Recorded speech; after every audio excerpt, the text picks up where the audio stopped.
bridge collapsed. The mountain road washed out. All the signs are obscured by fog. Your only directions are detours. Eventually it dawns on you. Sometimes you need to get lost to discover where you're supposed to be. Welcome to Merlin's Barn.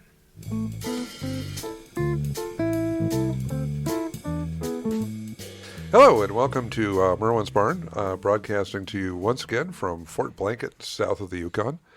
Tonight you have me, you have Scott Roberts. Scott Roberts joining us this evening. Special guest. As our special guest, and we have Matt. And Hi, Matt. Hi, Scott. Hi, Scott. Hi, Merlin. Hi, Merlin. Good night, John Boy. Good night, Doc Boy. Oh, wait a sec. What is that, like the Waltons or something? Yeah, John Boy, who the hell was that girl that just left your room? Oh, no, let's not go there. Things that get us canceled. All right. And the little ones are not joining us tonight. Yeah, the little ones, are they both? Yeah, I don't think about the fact that everybody around here that's not us is a midget. Oh. I'm going to die for that, aren't I? Like a knife in the kidney or something. All right. A lot of Yellow Brick Road references. Lollipop Guild, that's it. All right. So tonight, what we're going to be discussing, I've been trying to get a time when Scott's here for a while that we could actually sit down and talk with the microphones, because years ago, like Scott and I have known each other for basically 30 years now at least. Which you were a lot younger then. Yeah, I think you were too. We all were. I've always been It was a different day. It was a different time. But I remember seeing a poster in Scott's apartment one time about there was a fellow named Mahalchik running for president. And Scott slowly regaled me with stories of Mahalchik, who lived in a steel teepee on a property mowed by Shetland ponies, covered in... Hard part was getting the mowers to start. Yeah, the little mowers run by the Shetland ponies, just pushing them around, and surrounded by like surplus and everything. And then a few years ago, I actually started to stumble, and people were starting to post things online. I think, Scott, you said you wrote one of those things that came up. Yeah, I wrote some articles for Freeman's missing airports site. Yeah, so there's like the abandoned airfields. You find them on Weird New Jersey, and there's a few other ones. You also find them on like Outsider Art pages. And to just give you I went through and just did a dive over the last couple days into our newspaper archives, and just to give you some headlines we have to give you a little bit of what we're about to dive into. The bizarre legacy of Burlington eccentric. That was after he died.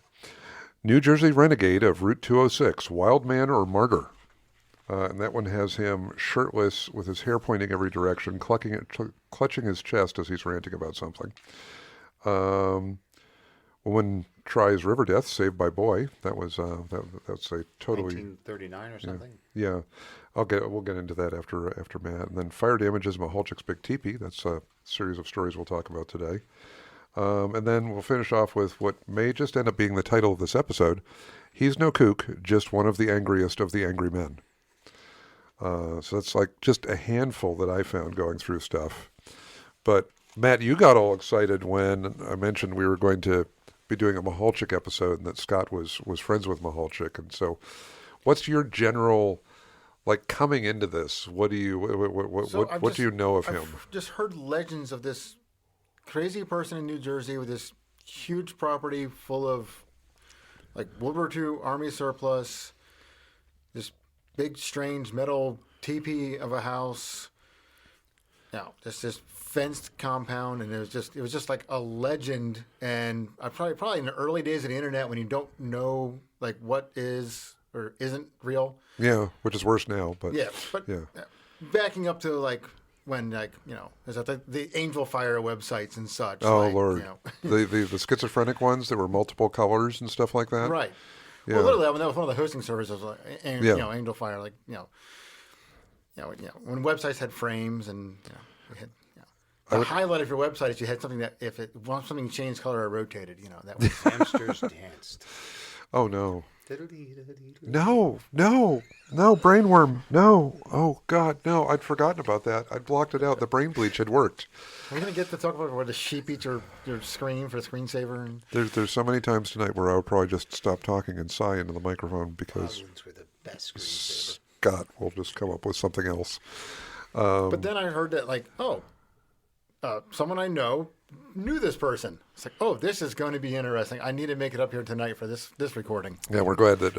By the way, folks, if you don't realize it, when we're like asking for like support for the show and stuff like that, not only have we bought microphone equipment and had some of it donated and They have loaned to and pay stuff. to have Scott committed. That's how did you Matt? Did you let that slip? That we were committing him? No, No, I- you're just blinking. Okay, so maybe it was. There's nothing about having you taken to the New Jersey State Home for the Bewildered after this. Everything is fine. I was confused about that. Yes. Just because the men in white are knocking on the Try door not to doesn't do mean the you have to laugh. answer it. Oh shoot! I was thinking you I'm were. pretty bewildered. This is like all of our listeners. We could just rename the podcast to that. There we go. Actually, the internet thing you were talking about, just I felt like after getting to know Mahalchik just through reading endless newspaper articles the last couple of days, I actually broke the AI because if you put in John Mahalchik's name, full name John Valjean Mahalchik, the AI doesn't come up with anything.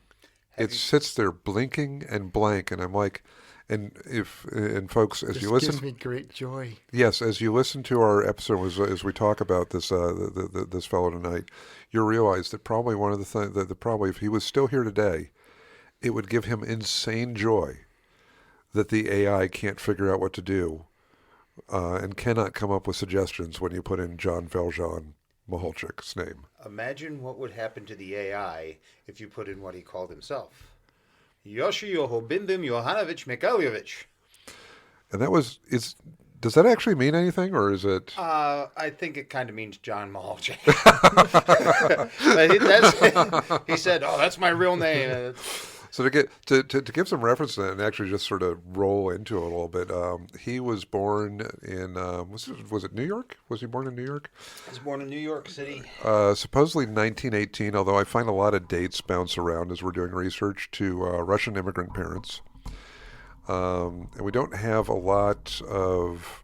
Well, you had some stories about his childhood. He claimed that he grew up near Teddy Roosevelt, and that he'd look over the back fence and there's Mr. Roosevelt doing whatever it was he was doing at that point in his life. But one of his funny stories, and this is where it comes in that we mentioned earlier. Apparently, one day he was there, and how can I put this succinctly? He bent over and let out a very loud expulsion of air from a certain terminus. You may have farted. Yes. I think what you just did was the opposite of succinctly. Well, remember, succinct, it's like a man or a woman. It has a range. We're gonna have to get a dictionary out for this one. So that was his experience with Teddy Roosevelt. It was, he knew him as a neighbor, apparently. Okay. I don't remember a lot about it. I just remember he mentioned him a few times, and he always had interesting stories. I find that I like he was a man who was in the papers a lot. Yeah. Largely, in fact, I think to the point where if it was a quiet year, somebody would send a reporter down. Somebody would say, "You know what? Go see what Mahalchik is doing," because there's some articles I found it's where. entirely possible. Yeah, there's some articles where I found where I really think it was go down there and stir the pot and get him ranting about something. But it wasn't just from what he was doing in the 50s, 60s, and 70s.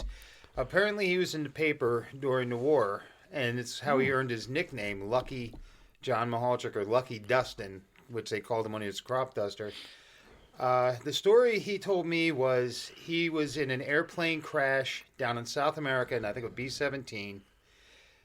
He said they would fly down to South America on a routine training mission and come back loaded with steaks and alcohol. Oh, I remember you talking about this. Yep, and he was like one survivor. I think he was the only survivor, or one of a very few who survived that particular crash. And as far as I could find, when I was looking through the few records of him I managed to locate after he passed, he mainly taught crews how to fly on That's why- B-17s and B-24s in South Carolina. I had the records. I gave them to somebody. And, of course, when you loan somebody something, when do you get it back? Never. Never. They're Well, that- out there floating around. That fits with what I saw in some of the papers too. That he was mostly stateside. When you go, and the outside the stateside would be the flying to South America. And bringing back steak and That, booze. that almost you sounds couldn't like get a here. Vietnam era thing too. You guys think Vietnam came up with this crap? Somebody had to. I literally was going that direction. I was absolutely going that direction. The first time I see him pop up in the papers is, I think this is him. It's, because how many John Mahalchiks are there? Oh, I know there's a junior, but I think you're going the wrong direction. Yeah, no. There's So, a Catch-22 Milo Binder with the Sergeant. No, Major. the Syndicate. oh, yeah. So I was searching his name in the newspaper archives, and I come up with the first article I found was November 1939. Woman tries river death saved by boy. And he was, it says 19 here, but he would have been actually 21 at the time if he was born in 1918, but everything seems to be wrong here. It goes, the heroism of a 19-year-old motorist yesterday thwarted the attempt of a middle-aged mother despondent over illness to commit suicide by drowning in the East River. John Mahalchik of 219 East 69th Street, which I looked up and is now a giant apartment building, was driving along the East River Drive at 2:30 p.m. when he saw a woman climb over a railing at 106th Street and plunge into the river. The youth stopped his car, hastily stripped off his coat and shoes, and dove in after her. Swept along by the strong current, the would-be suicide was almost 40 yards offshore. 40 yards. That's a long distance. Yeah, offshore. Almost as bad as 12 parsecs. Geographical oddity. I'm not. Ain't this a geographical oddity? What was it, 15 days or something like that? 2 weeks from everywhere. 2 weeks from everywhere. I'm a Dapper Dan man. I don't want FUP. If you don't get that, you need to watch Oh Brother, Where Art Thou? Which fits in with this era. 40 yards offshore when Mahalchik, who weighs only 120 pounds, they got a lot of detail on this. I think they're just trying to fill I don't space. think he weighed much more when he died. No, I've seen the pictures. He was just and the descriptions were lean, very lean. Weighs only 120 pounds, reached her, grabbed her under the arms, and started swimming back. When he was 20 feet from shore, wearied from pulling the 145-pound unconscious woman. Wow, did they just weigh everybody when they brought them out of the water? You, before you go. Now, was that How much do you weigh? was that her dry weight or wet weight? I would say 'Cause you wet weigh weight at this more when point. you're I know, soaking wet. and I don't know what she was wearing. What if she had a coat on? I mean, this could be It feels a little problematic. rude to be calling out her weight also. I know. It's What if like, she was just wearing a chiffon dress? I mean, no weight to that at all. She's just a porker. I do agree with the rudeness of pointing out her weight when there's a lot of other issues going on here. Caught a rope thrown to him from the bank, knotted it around her, and then swam in alone as the rescued woman was towed to shore. Is that another comment on her weight? Like that 105-pound woman being towed to shore. Okay, so this is 1939, and I didn't write that. I don't think we'd write. After being revived by Dr. Joseph something or other, the woman was taken to the psychiatric ward of Bellevue Hospital. Oh, geez, okay. They put her on a diet. Weirdly No. enough, not the first time Bellevue's come up on this podcast. No, not the first time, and it's not the first time that we're going to be talking about a state home for the bewildered this evening, even though we already have plans to have Scott committed. Oh, did I say that out loud? You said it out loud this time, but here's the kicker. They already released me. Yeah. They said I confused them too much. I said, what, why? They just couldn't answer it. Okay. So, referring back to the New Jersey State Home for the Bewildered. So, he starts, what is it, after World War II? After World War Talk II. about his airfield. Yeah, he started a small airfield. You can see it on the topographical maps from 1947 through about 1950-something. And he claimed he had a whole bunch of trainers, steermans and PT-6s and so forth. I've seen various other accounts, but still, he had a little airport in South Jersey, 2 runways, no waiting. Well, you want to wait a little bit with 2 runways, trust me, I'm a pilot. Yeah, if you got 2 people at the same time taking off, you know, It's sort of bad. it's not good. Yeah. It's like crossing the And streams. he said that in, I think, 1949, a hurricane came through that pretty much wiped out most of what he had. Oh, geez. And then he started buying surplus and salting that around the property. And I saw that basically, I saw one of the reports that he was like near McGuire He's about 20 minutes from McGuire taking the local and roads. Fort Dix. Yeah, well, yeah, they're co-located. They're right next to. Now it's Joint Base McGuire, Dix, Lakehurst, I think. You know, Okay, and they Lakehurst was, combined them all. that was where the blimps flew That's out where of, the right? blimps were. Yeah, it's Yeah. where the Hindenburg One went of them down. didn't fly anymore after that. So. Pardon? There's one of them. That was their last flight for one of them. Yeah. Well, yeah. Hindenburg went out with a bang. Was it a bang or more of a giant foomp? You got to remember, Hindenburg was filled with hydrogen Because that's a smart idea. because the U.S. wouldn't sell him helium because we were too busy doing whippets. Whoa. How do you think the Munchkins made it? Come on. They usually talk like, really deep voices. Had to supply helium to the Munchkins. So anyway, and Hindenburg's covering was linen that was coated in coat after coat of airplane dope, which is a... And there was that silver paint, too, Yeah, which the also... silver powder, Aluminum. aluminum powder that was added to the coating Didn't to the make it Mythbusters shiny. do something on this? Yes, they did. Yes, they And did. if you take It's a aluminum beautiful powder, episode. you take aluminum powder and pack it in with aluminum oil and add an electrical charge, it goes, and we call that a flash bulb. So that was the world. There were a whole bunch of cameramen going, gee, my flash didn't go off when they took pictures of this thing exploding. Oh, the humanity. Yeah, Kodak literally. lost money on that. So, okay, so he started the crop dusting, and then he lost the crop dusting. He started crop dusting. I don't know much about his crop dusting other than them using that nickname we discussed, Lucky Dustin. Yeah, Lucky Dust, which that pops up in... That pops up quite often. He used it for years. I said, I just knew him as Mr. Mahalchik. Yeah. I'd go over, I'd talk to him very respectfully, Mr. Mahalchik. I never called him John, but he's okay. He always Yeah. called me Scott because Well, that's my name. So the 50s, from what I saw, were actually quiet. I think he was running... at that point, I think he was officially known as a surplus dealer, who dealing out of like his what they're referring to as the warehouse, which was probably the hangar. Yeah, I think that was a hangar. Looking at that picture we were looking at earlier, I think that was probably a hangar. And then the hangar, and, he lost that in the... Oh, geez, there were so many fires. Interesting how that worked. Yeah. That was there were a lot of But fires. he had a theory on the major fire that you haven't gotten to yet. Yeah, so he ran for office 10 times. He claimed his other nickname was Mr. Freedom. Mm-hmm. I think the first time was Congress in 1964. Yeah, I've got a poster of his. It's the one you saw years ago, and I think he was running for Congress on that one. Yeah, As a socialist Democrat. and they ran for president Ran twice. for president as an independent. His running mate was a guy named Irv Homer, who used to have a radio show on WWDB, the talk station 96.5 in Philadelphia, that I listened to that station for many years because I had to ride in the car with Mom driving because I was a kid.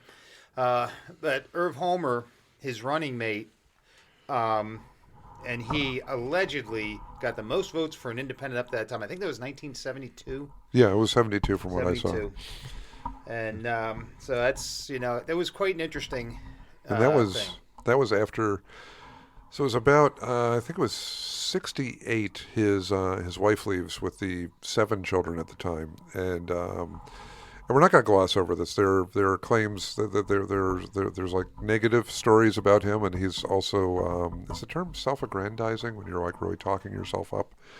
That would fit. Yes. That was, Yeah, I think he was a very self-aggrandizing figure. He's also a very polarizing figure, but he had a lot of followers as well. I mean, there were people who would come out of the blue and pay the property taxes. There were people who would bail him out.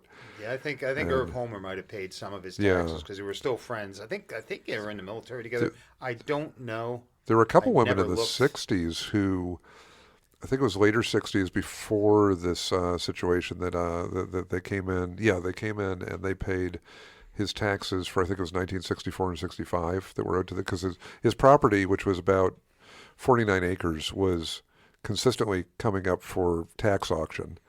And in the 50s, he lived with his family in a cinder block house on the property. And then in '68, his wife moves out and claims, how was it? She claimed, I don't know if there was a legal term for it, but some sort of violence, and moved with the children to New York State. And then they get lawyers involved to try and get an appraisal on the property for her alimony. And so Mahalchik is keeping them off the property. So it's in '69 that they send a woman out to talk to him from, I forget what office she was from. He's engaging in conversation with her, and a group of police officers come in from behind and take him down. And he ends up in court, and then he ends up in jail for annoying the court, and then he ends up committed. And during this time is the suspicious fire. Yeah, that's the one. He claimed, he always swore that the mafia had bought the properties on all sides of his property and wanted to build a racetrack there, and he wouldn't sell. I remember you telling me that story years ago. He maintained that it was the mafia burned him out, but he wouldn't let him. He kept the house. But they wouldn't let him rebuild. They said, the property doesn't pass perk tests, which are, if you're familiar with a perk test, it's an idiot's form of keeping a house from being built by saying, look, the water doesn't go down as quickly as it should after a rain. You can't build a house here. Well, there was a house there. He asked why he couldn't rebuild it on the old foundation. They still wouldn't let him. And they wouldn't let him do, what was it? He went in, when he got out of they cleared him at the institution that he was put in and said that he was sane. And then he was picked up, and he went back to court shirtless. I think trying to make a point about having nothing. Yeah. Protest. Amazed he didn't have a barrel. Yeah, and I forgot about the days of the old cartoon days of everybody like wearing a barrel. Barrel suspenders. Yeah, barrel suspenders. The good old days. We called it the Depression. You know? Back when we wore an onion on our belt because it was style at the time. If you had a quarter. Yes. Yeah. A quarter. A quarter. A quarter. All right, a turnip on our belts. That was turnip. That was the fashion at the time. Yeah. Thank you, Grandpa Simpson.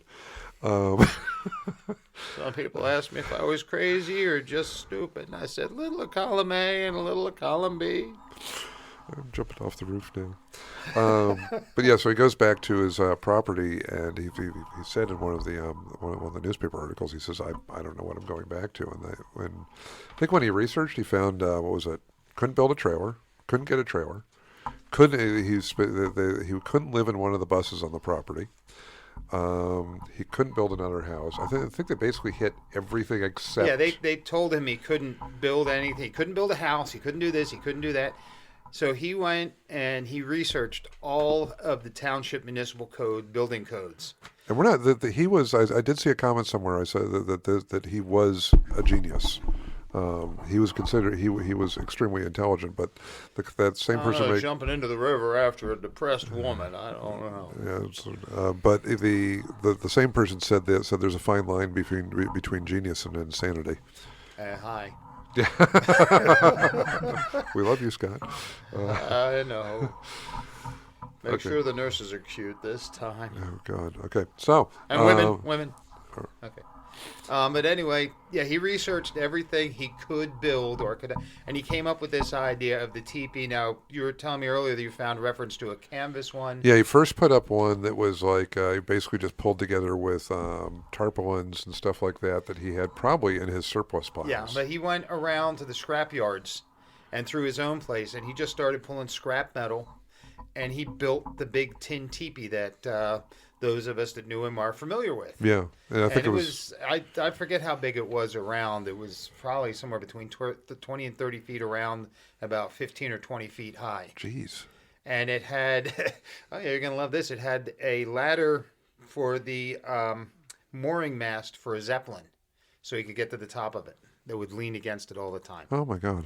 I actually saw the inside of it one time. He had me come in to get something to help him with. Yeah.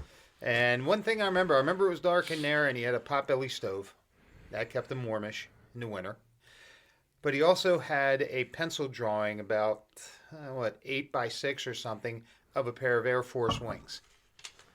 That was, because I think in one of the fires he lost his wings. Yeah, he lost it. But that picture he had up, one of the few things hanging up in a teepee with no vertical walls. He's got this thing. Did he have any insulation in there? Or? I think he did. I seem to recall him having insulation, but he also Usually he would have a 1950s Korean vintage parka like you see on MASH all the time. Yeah, He'd yeah. wear that in the winter. And, of course, rubber boots and dress warm. And he had a 1950s vintage Army. It looks like a flying hat, but it's not. It's a tanker hood type thing. I know what you're talking about. Yeah, and very scraggly, but he wore that all the time. That was Mr. Mahalchik. And then he had, as he worked his way through like the financial issues and then kept running for office, a lot of this was because of his feelings towards the local government, who kept trying to tell him what he couldn't do with his property. We call those feelings animosity. Animosity. We're going to call this animosity this evening. And that's being nice. And I think that started out with them declaring that he was not a surplus dealer anymore, but he was a junk dealer, and they wanted him to get a permit for that. And I think that started like the main war with the county, honestly. Yeah, I never got into the whys and the wherefores. Just, he was an interesting person to me that had this big yard full of military crap. Cool stuff. And the signs. And the signs. The signs were secondary to me. I mean, I saw them, and I saw them all the time when I was there. They got Nixon on the head of a snake with all the other... Yeah, he did like all the local politicians. He was really, I found actually when... he was a little outspoken on politics. Oh, yeah. They said it was like a quarter mile down 206 that he just had all these handmade signs. And then he had like full displays. Like there was an outhouse that he had built with a mannequin with the head of Nixon inside of it. He had another mannequin draped in the American flag up on like a pedestal with this IV with like comment with a whole hand painted thing as to what the garbage from the IV being forced into the American person was. And if you look at the politics in this country today, and I'm not going to veer very deeply there, but he would not see much difference between what he interpreted then and what's been going on. I don't think so. And when he passed his, I was reading an article about how his sons were prepping for the auctions, and there was a journalist who dealt with outsider art who, as far as I understand, I emailed her. I haven't heard back. She gathered up some of the signage and stuff for an outsider art display, or what do you call it? So there wasn't like a Corvette dealer nearby. He didn't get a divorce and then went and bought a Corvette. Like no, he got a divorce. He went a different direction. Like he got a divorce. His house was set on fire by either the he didn't mafia take up or like something. golf or bought a vet. No, he. This is entire opposite. Yeah, divorce, not house. House burns down. Steel teepee. Go crazy. Don't mind if I do. Nixon, and then giant paintings of Nixon's say head on a rat. Yeah. He had rat. He had the rat political heads artwork on as a lot of opposed to people. like golf or something. So interesting hobby choice. Yeah. Well, So apparently outspoken. Yeah, and apparently the fences all down the road were covered with that. But that's sort of beside all that. Then, like I was asking Scott earlier, I was like, how did you get to know him? And I went up looking for Jeep parts. Yes, that damned Jeep in the other room had me going up there to look for things. And I never found much in the way of Jeep parts I needed, but I got to know him a bit. And I also was one of the few people that could go up there, and you had to honk. You go up, you honk the horn a couple times, and he'd walk out. And most people, if they asked for something, he'd escort them over to wherever it was. I'd ask him about something. Go ahead, you know where it is. Oh. I had free range of the place. Yeah, you talked about which was kind of fun. Riding by on the school buses and staring at Oh it yeah, as when a I kid. was a kid, we'd take a trip up to Trenton for something. Anytime we go north on 206, and south coming home, of course, you go past this place and there's all this military crap and the trains and the bus driver trying to keep his foot to the floor, so you really didn't have much time to see it because he wanted to get to the place so he could be done and take his nap. I would have been enthralled myself, honestly. Oh, it was a blast. So what was the describe one of the trains? There was a very famous one. It was big and it had wheels. It rode on rails. Okay, that's it. We're all cut off. Yeah, there was one. It was I think it was a 1908 Camelback Switcher. Yeah. Which is a was it an 040? It was an 040. And you said you looked into it. I thought it was a Baldwin. I always thought it was a Baldwin. Something online said it was an Alco. Yeah, that might be the diesel. The diesel is probably either General Electric or an Alco. Okay, so I could be completely wrong. But yeah, this it is big the internet. One, he had added a Spark ember arrest. catcher Yeah. to the top of it. So you see it in pictures. It's got that. That train, after the auction, was taken down.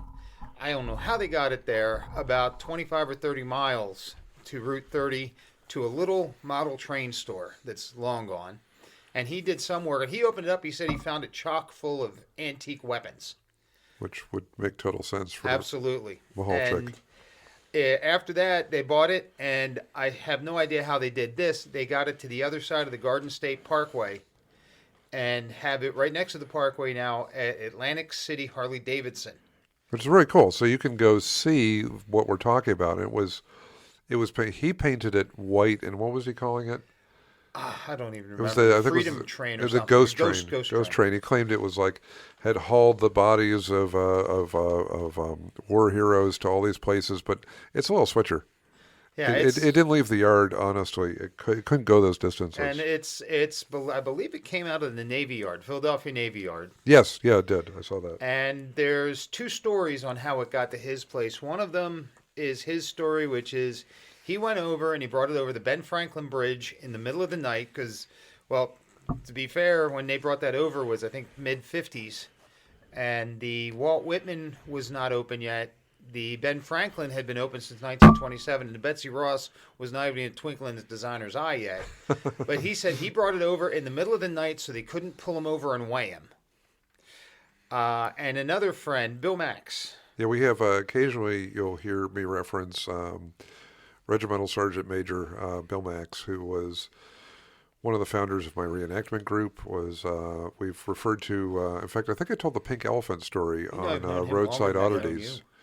So we told the Pink Elephant story on there. So Bill Max was from Philly, and he said that his father is the one that brought the train over for him. I do not, at this point, know which to worry about because I like both stories. Yeah, well, for all I know, he had another train hidden there somewhere. Well, he did. He had the diesel, the little diesel switcher. Yeah, I think that came out of Fort Dix. I've been known to do questionable hauls on weekends when the scales are closed, so I understand that.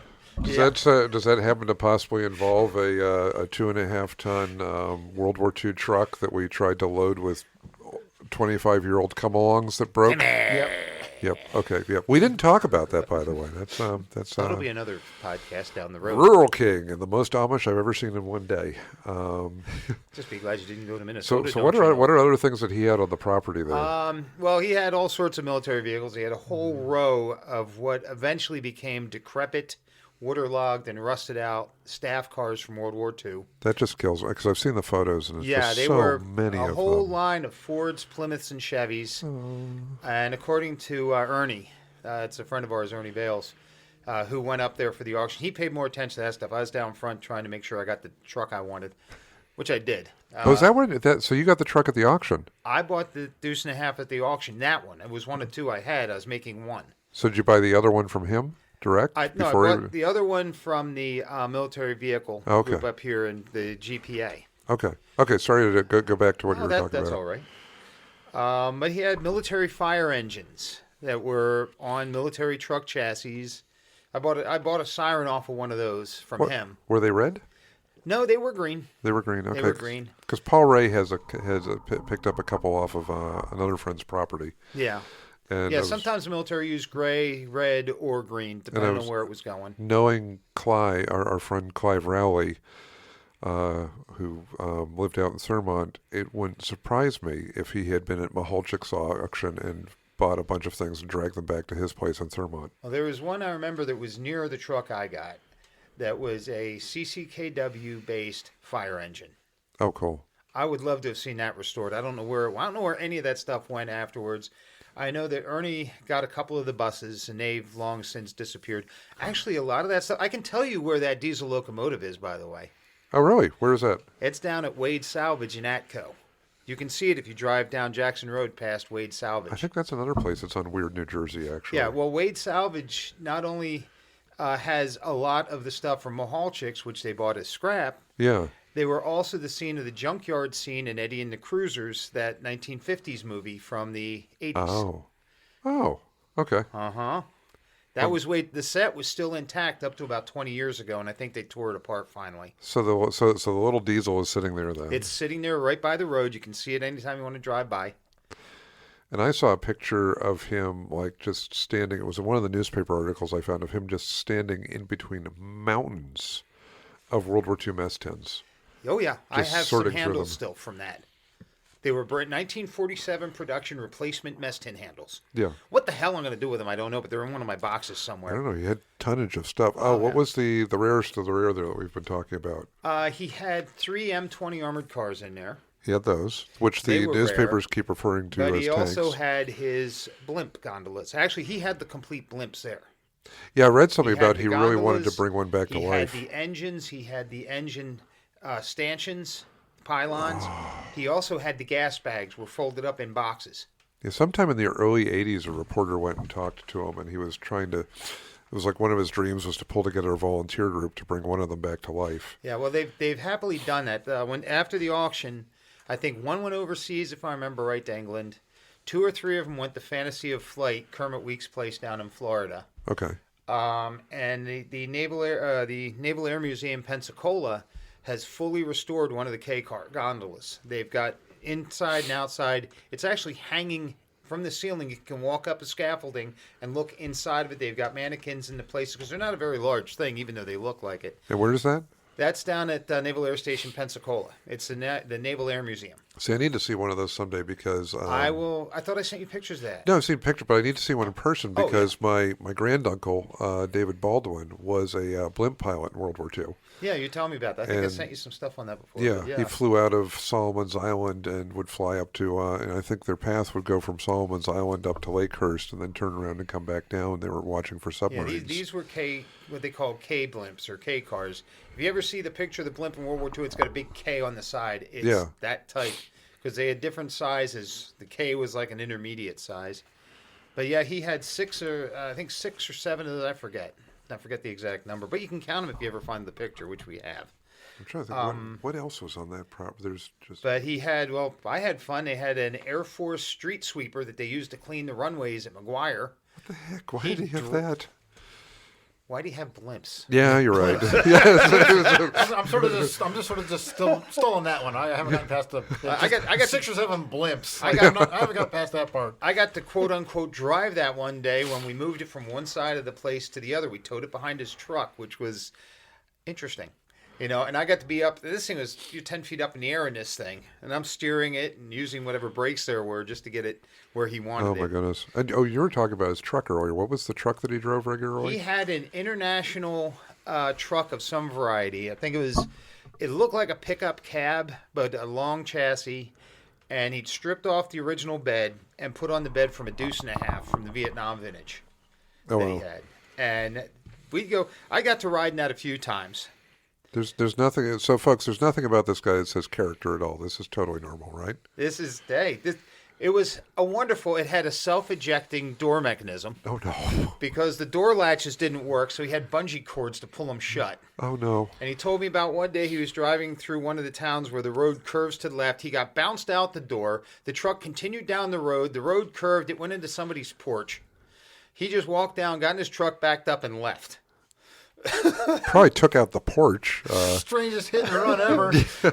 But we go up to Lakehurst to pick up things every once in a People while. come home from work like my porch is Oh, gone. you got to know this area. I mean, some of the houses, it's probably an improvement. Yeah. But I remember he was telling me one day that he knew Brooke Shields. Really? Yeah. And he commented on how tall she was and made I'm not going to get into what he really said, but Yeah. just made a supposition about certain feminine characteristics of anatomy that were probably relatively larger as well. It's like, okay. It sounds like he had some interesting side rambles. It sounds like his mind was as dirty as any of us. Come on. Yeah, jeez. But he at least, he would say it. Now you had a story about the Shetland ponies and a blizzard or something like that. Yes, he had free-range Shetland ponies, generational Shetland ponies on the property. And he had 2 of them that were favorites to him. And, of course, remember, generational, he's had them on the property for more than just one group. So there were, Shetland pony skulls all over the place. I saw something about that, and there was like one reporter who was describing saying there was a pile of skulls here, there was a goat there was a cow that was sleeping underneath something else. Yeah. So he had one named Red Devil. And it was like a red-colored Shetland pony. A pony named Devil. Okay, this is tracking so far. For if you know pony personalities. Just wait. I am going to tell you about the other one. No, Yep. no, okay, I'll let it go. And the interest of journalistic integrity and authenticity, I got to tell them about Thank the you, other Jimmy Stewart. one. You got it, babe. Oh, crap, I slipped into, what's his name? Nicolas Cage. Didn't mean to. Okay, keep going. Tell us All about right. So, Red Devil. Anyway, Red Devil was a favorite. And I go over and, we talk about the ponies every once in a while. And I get a call in the middle of the night in January. There's about a foot of snow on the ground. It was snowing. 11 o'clock at night, I get this call. Scott, you got to come over and give me a hand. Red Devil's dying, and I want to get him out of the snow. Okay. 11 o'clock, I'm what, 19 years old? 18? I don't remember. Mom, I got to go over see Mr. Mahalchik. He's having a problem with one of the ponies. Okay. 11 o'clock at night, I'm going 3 towns, 4 towns over to see the local hermit, which is how people referred to him. I liked him. He was an okay guy to me. He never treated me bad. He never did anything. I actually, for the most part, don't see him doing anything really questionable to anybody. I've heard stories, but I have seen no evidence. That's the thing I've heard about. The only thing I've heard was his wife's report, and this digression, the time that he beat up the divorce lawyer. Yeah, but somebody was challenging me one time on the internet about it and telling me all this stuff, and I don't. Yeah, so we're just stay over there, but we're going to stay on what I know. Back to the pony. Yeah. So get back on our ponies and ride. Shoot low, boys! They're riding Shetland ponies. That was a very good book, by the way. Anyway, it was. What? That was a book. What was the book? Shoot low, boys! They're riding Shetland ponies. Okay. Louis Grizzard. Oh Lord. He passed away 20 years ago. He was a. Okay, so that's another podcast episode. Podcast, Back to the rescue of Red Devil. Really interesting guy. Anyway, so I jump in the car, station wagon, in '76. I learned Country Squire. I learned to drive in. Go rolling out to Mahalchik's place. Honk the horn a couple times. 11 o'clock at night. He doesn't have lights on the property really. Flashlight beam comes over. And I get out of the car, and he says, come on in. We go over, and we grab something that was very common to the property, which was one of a million Army litters from World War II or Korea or whenever. And we get over to Red Devil. He's lying there. He can barely pick his head up, which is, if you know when horses are dying, they can't pick their head up. They're lying on their side. They're almost out. Oh, and to describe the Army litter, what's that? For the people who don't know, Army litter is what they use to pick up battlefield detritus and bodies. So a stretcher. It's two sticks with canvas between them. Thank you. That's for the people who don't know. There we go. We're good. That's keep an going Army litter, now. and it's got a couple braces that hold it open. And for people that also don't know, with time, canvas ages. This will come into play. And with age comes rot. Anyway, we go over to where this poor pony is, and it's a Shetland pony. I was young and strong and good looking. Boy, do I lie. Anyway. I was so sexy. I was dead sexy. Walking around with his Shetland ponies. Over his shoulder like a kitten. Anyway, we go over. We roll the horse to one side, and then we stuff the litter under it, and we roll the horse back, and we jiggle onto the litter. So here we are. We pick up the litter with the Shetland pony on it. Could I do it today? No. That's what young people are for. I'm a stupid people. There's a difference. Yeah. I try it. But we pick this pony up and we start walking. I think we were going maybe about, the total distance was maybe 50, 100 yards from one part of the area into some sheds he had. And the sheds actually had light, which means somebody was paying the electric bill. I never thought about that. But anyway, somebody had to have been. We get about halfway there and we hear a rip. Oh, no. And we come to a stop, and next thing we know, we're looking down at 2 sticks with 4 feet sticking through it from the pony. It's a cartoon and the death. pony looking at us like, what are you morons doing? With the one eye that he can see us with, because his face is almost in the mud. The poor pony's upside down. It's like, good Lord. So we did what anybody normal would do. You hear those crickets? Yeah. We There is no normal here. There is no basis for. We are so far from. It's sort of like when I tell people. we have reached the event horizon. Yes, thank you. That's the term I was looking for. It's like we've reached the event horizon. See, there was normal. Then there was I can see normal from here. Then there's I've heard of normal, and then there is normal. Yeah. Normal's a Isn't he the kitten it's from a Garfield? philosophy concept at this point. Yes. It's Yeah. not- Exactly. So Oh, what philosophy. did the normal we- people do with the cartoon dying? Normal people just stood and looked at it for a second, looked at each other, put down the sticks, go over, pick up a door, set it next to the litter, roll the horse off the 2 sticks, put the door on the 2 sticks. Oh, so now we're roll the reenacting horse. Titanic before the movie ever happened. I got to figure out which was better looking. Bad the is horse just or the losing old it. lady. Jack. Oh no! Actually, Kate Winslet got naked in that movie, so yeah, I got to give it to Kate Winslet. We're so getting canceled. Look, First Amendment, it rules, baby. So we put the horse on We're the losing door. all of our sponsors. Wait a sec. We only have 3. Okay. Keep All going. right. And we picked the horse up on the door on the litter sticks, carried the rest of the way into the barn, and set him down gently and got him onto some hay that was there, made him comfortable. And that was the end of the horsey part of the activity, because all that was left for the horse to do was canter off into the great ever yonder land, whatever you want to call it. Cross the. Yes. the great meadow in the sky. Is that what we're going for? That's Yeah, the one. yeah, there we The go. Rainbow Bridge with all the ponies and guinea pigs. No mice. And Really? Okay. cats are all starving. What about my rat? And so we're standing there and we're talking for a couple minutes. And all of a sudden his head kicks up and he looks around. What was that? I was like, what? Next thing you know, he's got a 32 automatic in his hand. No. Yes. And he goes, I heard something. They're always trying to come into my yard when I'm not home. Oh no. And it was around this point I was like, okay, so where'd you get that from? He goes, don't worry about it. I came to realize that they were salted all over the place. Oh my God. I never worried about it. Second Amendment. He's got the right. Yeah, His yeah. property. He didn't threaten me. Didn't offer Was- me any problems. As you said, that steam engine when the train shop got it was had chock full of antique weaponry. He said his biggest disappointment was he bought something like 25 or 250,000. I forget the number now. He probably inflated it. Anyway, Thompson submachine guns, brand new at auction after World War II. And they would not let him bring any of them out until he cut all of them up or had them all cut up. oh God. They were yeah, That hurts. that does hurt. That hurts a lot. He had torch cut Garand receivers. I had one for years, piece of it. I think I sold it to somebody a long time ago, but it was not a receiver. It was no longer a weapon. It was a piece of metal that had been a Garand at one time. Oh no. Yeah, he had all sorts. I mean, when it comes, we've been talking about the big military. You had tanks, Yeah. no tanks, armored cars, train. That's about as big as he had, I think.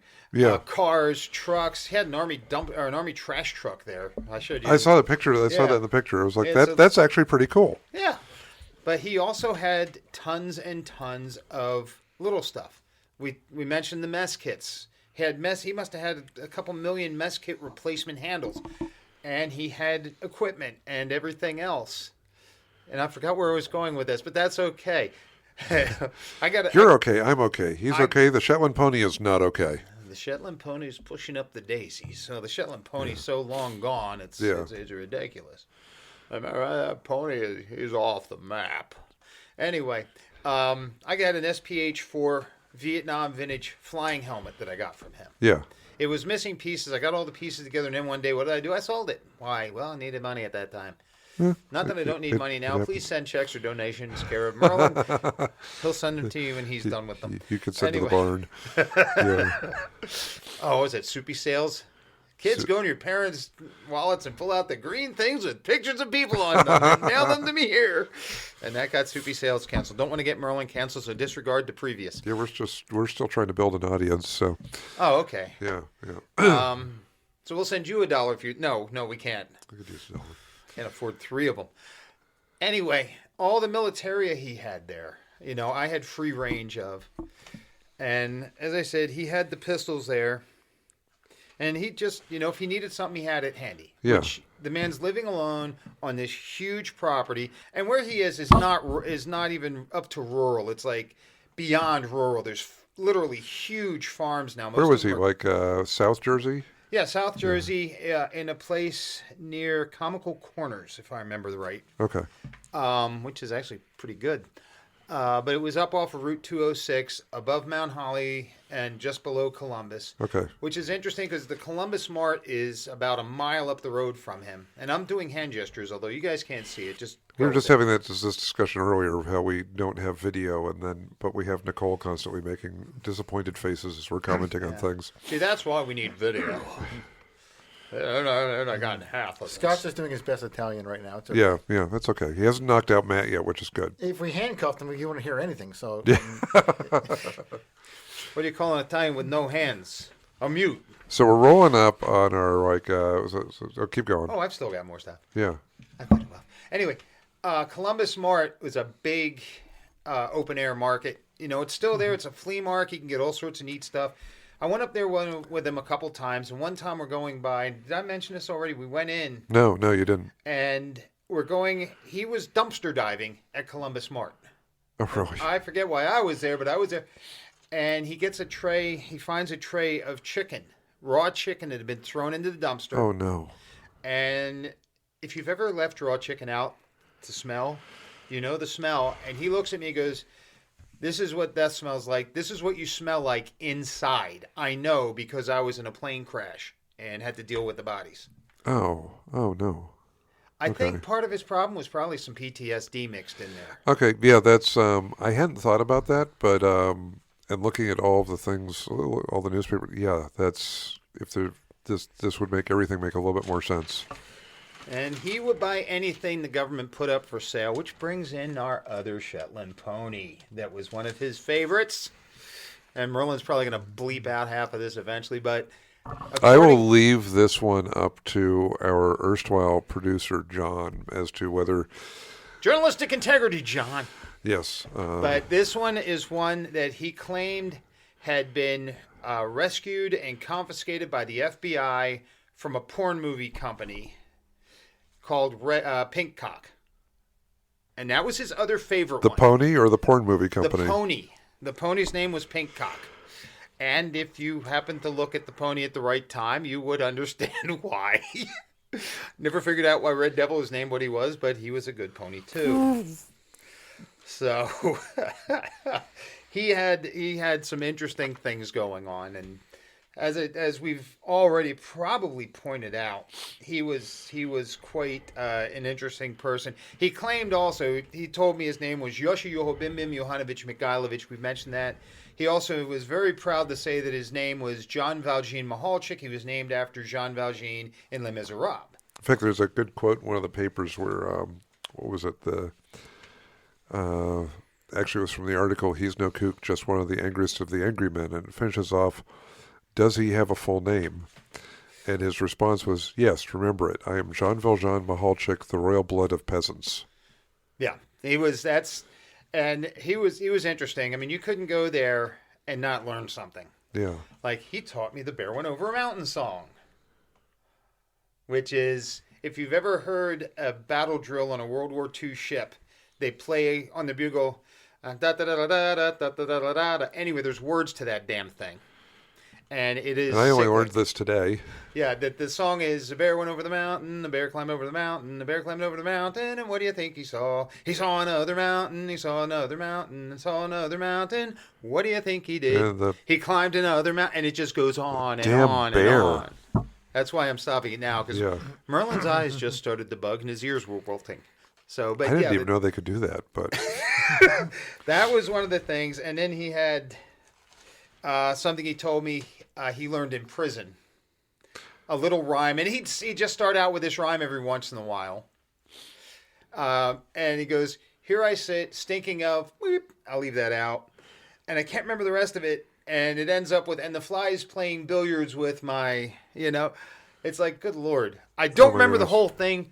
I think it's probably for better that good we measure. don't Yeah, we don't remember the whole thing. because these are little things that pop that probably tonight I'll be asleep and I'll remember more of Yeah. it. And he's going to be laughing at me. Well, do you have any? We're rolling up almost on an hour now, which is fantastic. So, I'm you glad have, I was like- able to fill your time. Yeah.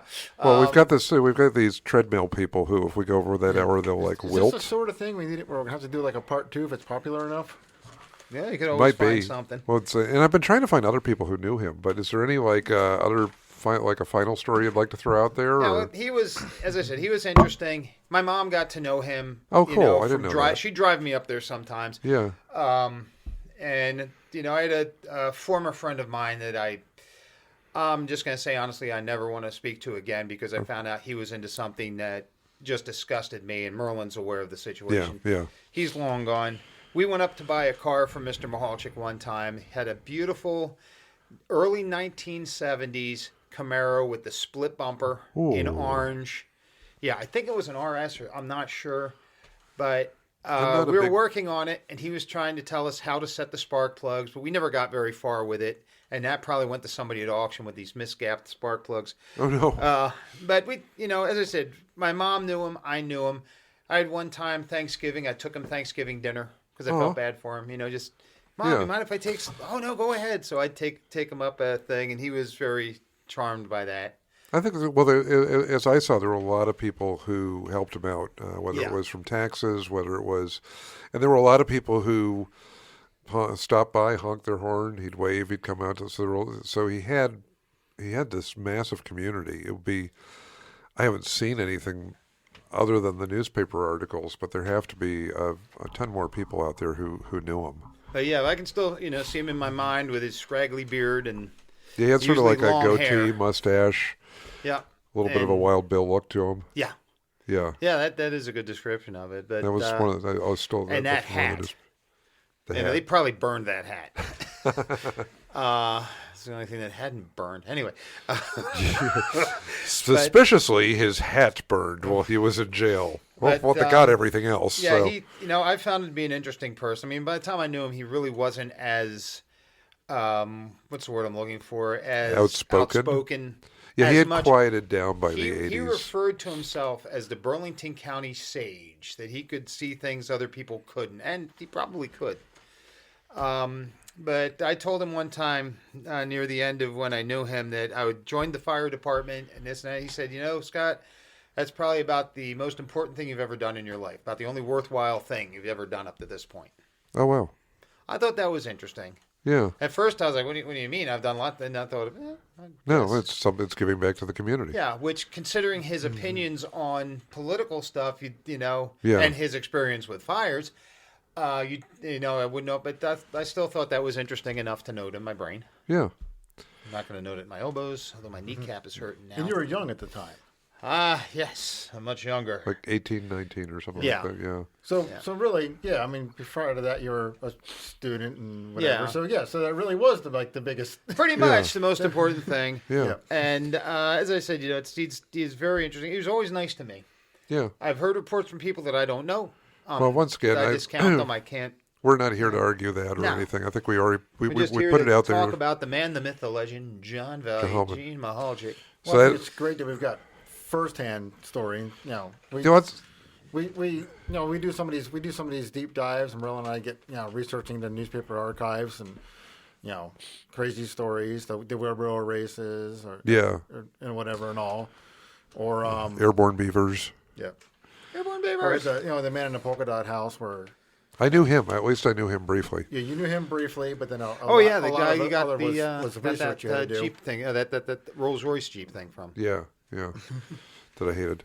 Yeah. Oh, The you Jeep didn't Bike hate Committee. it. That's too easy. No, that was my thought with this episode too. Was like, okay, you can find the bits about Mahalchik online, and if you have access to like newspaper archives like we do, then you can dig through there. But other than that, there's no firsthand accounts online. So part of what we try and do is bring up between just rambling about what weird things happened to us this month, because we have odd lives apparently, is just bringing up the people you haven't heard the stories of. I do wonder, though, if the people down the street that loaned him the large mobile home trailer to move a huge dust collector he bought one time ever got their trailer back. dust collector? Yeah, industrial dust collector. Like if you have a milling company or a wood Scratching my head shop now. company, they've got these dust collectors that they pull the dust up when they cut. So he was saws or hoarding on a larger scale than most of us. If he got a good deal on something, he'd buy it. Yeah. And What's that, an industrial dust collector? Yeah, and that actually, I'll try and keep this one short. Okay, 'Cause then there's so then- many things. We went up to Lakehurst one time, and he introduced me to a friend of his, Charles something or other, who was an engineer for Piasecki Aviation, Piasecki Aircraft. Okay. They made helicopters. And I got to see the inside of a blimp. Literally, the gas bag, because they Yeah. were filling it up. And this thing was for a huge, monstrositous abortion they called the Piasecki heliostat. Oh, you were talking about this I was thing. talking about that earlier. And this thing was Nightmare. intended for the Northwest woods, where it could be used to high lift, logging stuff out instead of trucks. They figured load all these tons up and float it out with this blimp. We're going to have And to find a photo of this thing. They are online. Heard of this? Yeah. Piasecki heliostat. If you look it up on your phone right now, This you'll could find be the this could picture. become an episode in itself, possibly. But I went inside this. It was big enough to play basketball in. Oh my God. And then another 50 or 60 feet up. Because remember, it's the gas bag for a blimp. And they were huge. Yeah. The underside of this thing, and I got to see this outside because they were filling it up. They were going to bring it out and attach it. The outside of this thing was a thing that looked like two W's crisscrossed at the middle. And on each end was the chopped cab for a Sikorsky helicopter. The big ones from Vietnam. This is like a nightmare. Oh, yeah. This It gets is a better. nightmare. The thing was, so you've got I four don't have my phone on me. I can't four look it up. helicopters. Four helicopters arranged on the ends of this big W.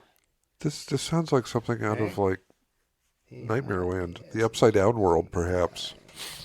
This big gas bag with helicopter noses stuck to it. Oh no, it wasn't the noses. It was the Butts. thing itself. All right, there it is. And so they took these four helicopters. These were the big ones the Marines used in Vietnam early on. That looked like a boxcar with a cab. I don't on even know how to top. describe this, folks. And It's, then the rotor. They cut the tails off, and they had the four of them mounted there. And the idea was the four helicopters provide the motivation for this whole thing to go up in the air besides the gas bag. The first time they tried to fly it, something happened with the controls. It all collapsed. The pilot was killed. there's only one pilot. It looks like there's four. Nope. They were all controlled by my one God. person. There's a lot of string involved. Oh, yeah. If you get in, you blow that up. Let me... Well, Scott, our audience can't see it. Well, no, I'm showing you guys. Yeah. This thing, it's a- that is the... It's an and- erector set contraption with four Sikorsky helicopter. Yeah. Four H-34J helicopters Okay. beneath a helium-inflated blimp envelope. Sole prototype was lost during a test flight, killing a test pilot and injuring another four in the course of the single incident. That's in Okay. Wikipedia, Yep. PA 97. But I got to see that up close and personal before it was even assembled. And even I looked at it and go, what the hell are you thinking? But Piasecki thought it was a great idea. They're actually updating the design and trying to build a new version. Isn't that like a standard saying, though, when something goes horribly wrong? It seemed like a good idea at the time. That's what the man said. It seemed like a good idea at the time. And on that note, it seemed like a good idea at a time. I think that's a good wind-down point for us, because this could go on for hours. No, we're not just taking off. We're especially not just taking off in a Piasecki blimp thing. Discuss bad flying machines. Yeah. So, thank you for listening to us when we know that you could have been doing much more exciting things like watching paint dry. Watching Jimmy Stewart, Cheyenne Social Club. Watch it. That's a recommendation from Scott, who's channeling Jimmy Stewart. Oh, yeah. Yeah. So, hopefully you have not fallen off your treadmills. We will include on the post on Substack and on Instagram as well photographs of from Mahalchik's property, so you have a visual form of reference for this, since we're not video, we're podcast land.